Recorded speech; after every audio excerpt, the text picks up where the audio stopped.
आप सभी को सादर जय श्री कृष्ण और श्रीनाथ जी हवेली में बहुत बहुत स्वागत। आचार्य चरणों की महती कृपा से हमें ये देव दुर्लभ पुष्टि मार्ग का ज्ञान हुआ है और इसमें हो रहे विभिन्न उत्सवों के भी दर्शनों का लाभ मिलता है। इन दिनों अपने पुष्टि मार्गीय मंदिरों में नाथद्वारा में सांझी और दान के उत्सव हो रहे हैं। भाद्रपद शुक्ल पूर्णिमा से सांझी का उत्सव प्रारंभ हो जाता है जो अमावस्या तक चलता है और आज से ही 16 दिनों का श्राद्ध पक्ष भी शुरू हो जाता है। अपने पुष्टि मार्ग में श्री गोसाई जी विट्ठलनाथ जी ने इस उत्सव की सांझी उत्सव की स्वीकृति दी। तब से ही यह उत्सव हर वर्ष मनाया जाता है।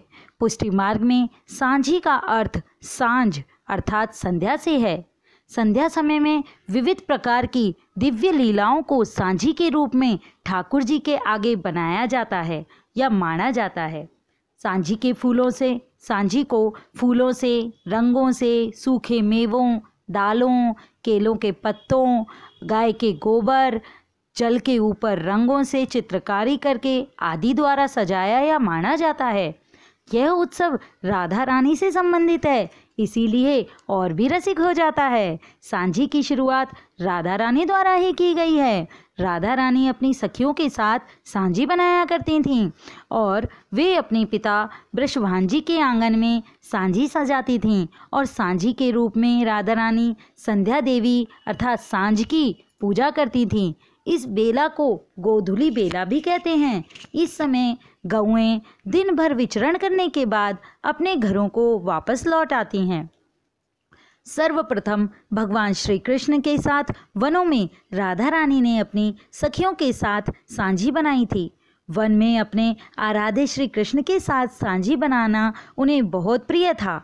तभी से यह परंपरा ब्रजवासियों ने अपना ली और राधा कृष्ण को रिझाने के लिए वे अपने घरों में संध्या समय सांझी को सजाने लगे, जो परंपरा आज तक ब्रज में देखने को मिलती है। अपने पुष्टि मार्गीय मंदिरों में भी सांझी के दर्शनों के लाभ मिलते हैं।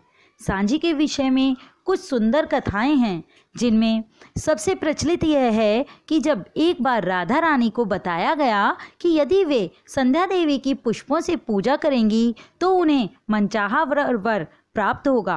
कान्हा जी से विवाह की अभिलाषा लिए उन्होंने संध्या पूजन की तैयारियां प्रारंभ कर दी।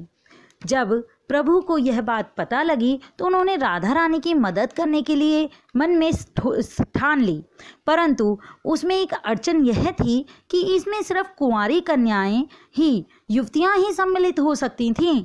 तब श्री कृष्ण ने एक युवती का वेश धारण किया और फूल की टोकरी लेकर बरसाना धाम पहुंच गए। सभी इस नई सखी को देखकर आश्चर्यचकित हो गए और देखने लगे, हैरान हो गए कि ये नई सखी तो बहुत सुंदर कलाकारी कर रही है, नई बहुत सुंदर सजकर भी आई है, पर कोई भी उन्हें पहचान नहीं पाया।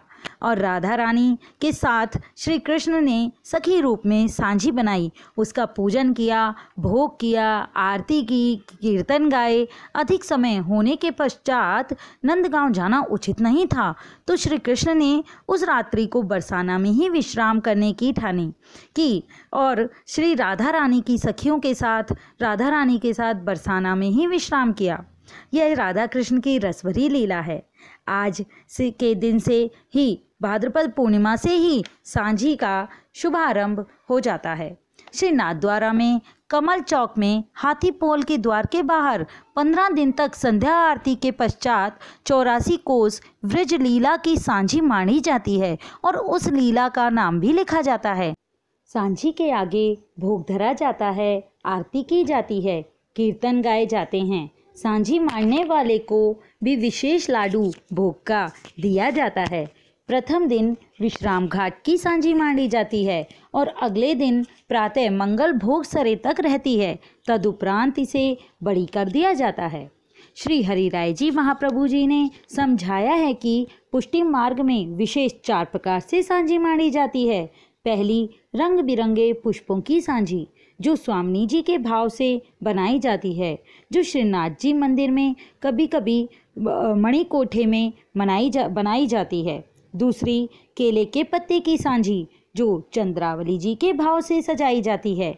ये प्रतिदिन हाथी पोल के द्वार के बाहर कलात्मक रूप से श्रीनाथ जी मंदिर में सजाई जाती है। तीसरी, सूखे रंगों की सांझी जो कुमारिका के भाव से सजाई जाती है, जो श्रीनाथ जी मंदिर में नहीं बनाई जाती। चौथी, जल में पानी की सतह पर बनाई गई विविध रंगों की सांझी जो श्री यमुना जी के भाव से बनाई जाती है, परंतु श्रीनाथ जी मंदिर में यह नहीं बनाई जाती। अन्य पुष्टि मार्गीय मंदिरों में यह सांझी बनाई जाती है। आज भी श्री नाथद्वारा में ही नहीं, राजस्थान में ब्रजमंडल में कुंवारी कन्याएं अपने घरों में गोबर से लीपकर दीवारों पर दीवार पर सांझी बनाती हैं और उसे फूलों से सजाती हैं। यह हमारी सांझी लीला का विशेष भाव। जय श्री कृष्ण।